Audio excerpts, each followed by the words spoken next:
In today's video, I'm going to teach you how to integrate Zapier with Google Sheets. Integrating these tools lets you automate data transfer between your spreadsheets and thousands of apps, so routine tasks happen automatically and reliably. First, prepare your Google Sheet so Zapier can recognize your data. Create a clear header row in the very first row of the sheet. Labels like name, email, and date work well. Beneath those headers, add at least one row of sample data. This sample row helps Zapier detect the fields and display them during setup, so you can map them accurately later. Also, make sure the Google account you'll use has at least editor permissions on this sheet. Without that, create and update actions won't work properly. Next, connect Google Sheets to Zapier. Log into your Zapier account, head to the Apps page, and click Add Connection. Search for Google Sheets and select it. A pop-up will prompt you to sign in with your Google account and grant access.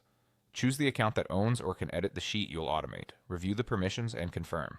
If you manage multiple Google accounts, double-check you're connecting the right one to avoid confusion when selecting your spreadsheet later.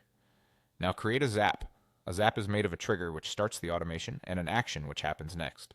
We'll use Google Sheets as the trigger so new or updated rows can send data to another app. Click Create Zap, choose Google Sheets as your trigger app, then pick a trigger event. New spreadsheet row triggers only when a brand new row is added, while new or updated spreadsheet row also catches changes to existing rows. Select your spreadsheet and the specific worksheet tab from the dropdowns. If your file doesn't appear, confirm you're using the connected Google account and that you have the right permissions. Click Test Trigger. Zapier will pull in the sample row you added earlier so you can preview the data. If the test doesn't find anything, verify your headers are on the first row and that there's at least one complete sample row below them.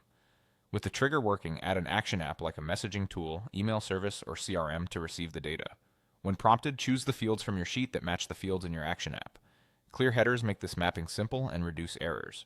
A few quick tips as you go. Keep your column headers stable, avoid deleting or moving columns after setup, and use consistent formats for dates and numbers. With that, your Google Sheets to Zapier connection is ready to automate your workflow.